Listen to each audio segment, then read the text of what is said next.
Now that we've explored the fundamentals of mutual benefit negotiation, we're going to put it all together by letting you eavesdrop on a negotiation for flex work between Tom and his manager, Sarah. As the negotiation unfolds, we'll identify the strategies and tactics we explored in the course. Pay special attention to how Tom takes things slowly, how he meets resistance with brainstorming, and stays at the table until he's fully framed and supported his request.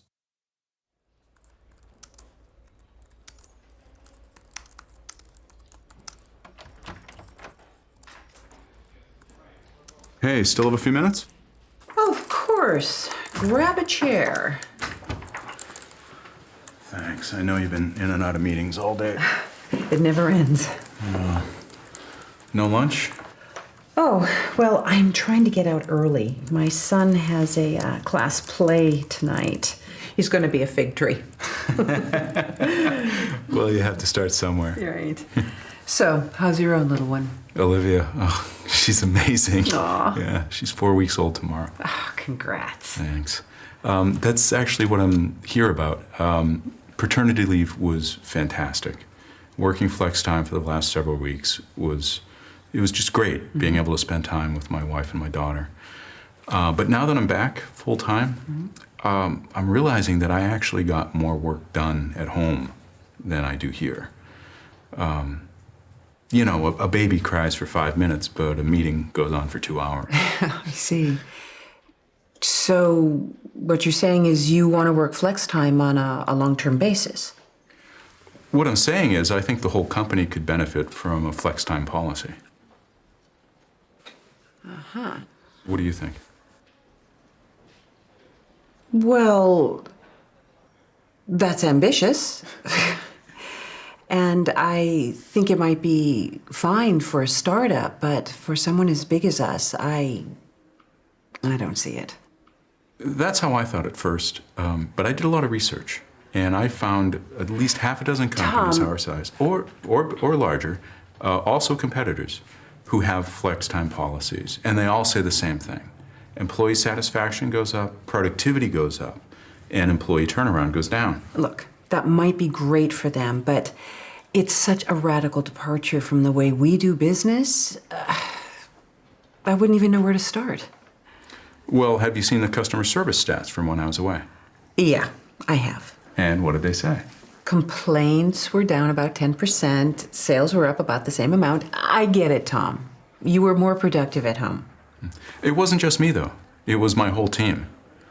Without me here micromanaging them, everybody got to focus on their own tasks, on their own time. And lo and behold, it turns out that micromanaging wasn't the answer. Can I ask you another question? Mm-hmm. Who do you think would benefit from a more flexible schedule? Well, Steve and Sally both have long commutes. I'm sure they would both love to work from home a couple of days a week. How about yourself? Well, I mean, if you were able to work from home today, you'd have been able to have a decent lunch, and you'd be able to get to your son's play without being rushed. Well, it sounds great when you put it that way. But the executive team doesn't necessarily believe that employee morale directly affects the bottom line. Well, look at it this way. You know Sheila from my department? Mm-hmm. Well, she had to take 2 days off last week because her kid was home from school and she didn't have a sitter. Now, that's 2 days of lost work because she wasn't set up to work from home. And the thing is if we had known about this ahead of time, it wouldn't have been hard to do. So you're saying we just need to have a system in place where if anybody had to work from home, they could? Or from anywhere. So it doesn't matter where they are when they get their work done, as long as it gets done. Exactly. Yeah. Results are results. Mm-hmm. That's all that matters. I do see where you're coming from. But pitching this to the executive team? Well, just brainstorming here.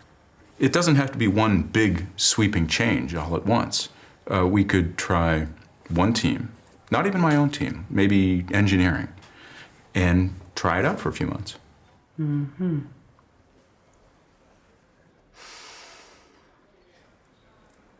I'm not 100% with you yet. Okay, well, I just sprang this on you. Yeah, I understand. What do you think you would need for me to get to that 100% commitment? Not 99%, but 100%. Let's see. You've got a good start with those customer service stats. If you could make a compelling case that benefits the bottom line and demonstrate how you plan to maintain those numbers over the long haul, that'd help. I'm on it. I'll design a set of objectives that we can track and measure results. Okay. What else? Well, that research you were talking about, I'll need to see that. And give me some examples about how your own team can remotely do their jobs, and engineering or anybody, even the receptionists. Basically, just give me the data, and if it's rock solid, I'll sign on. 100%. Yes, if your data is rock solid. All right.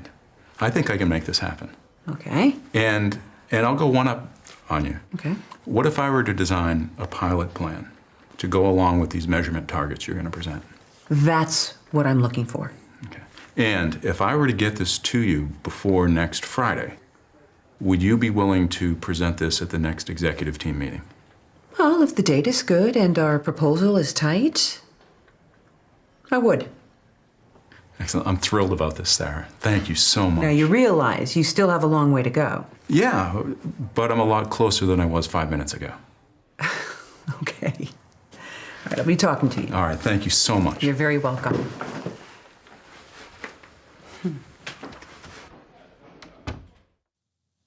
So that was a great example of how to keep a negotiation on track.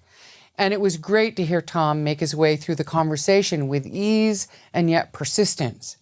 Sounded like an everyday workplace conversation, right?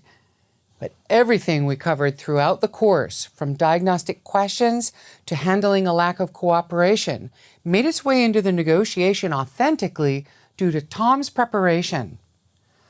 Watching that example may have triggered possibilities for you to practice asking for what you want in your workplace. When thinking about a request you've been wanting to make, use this conversation as a template for reaching your goals and finding your way to agreement.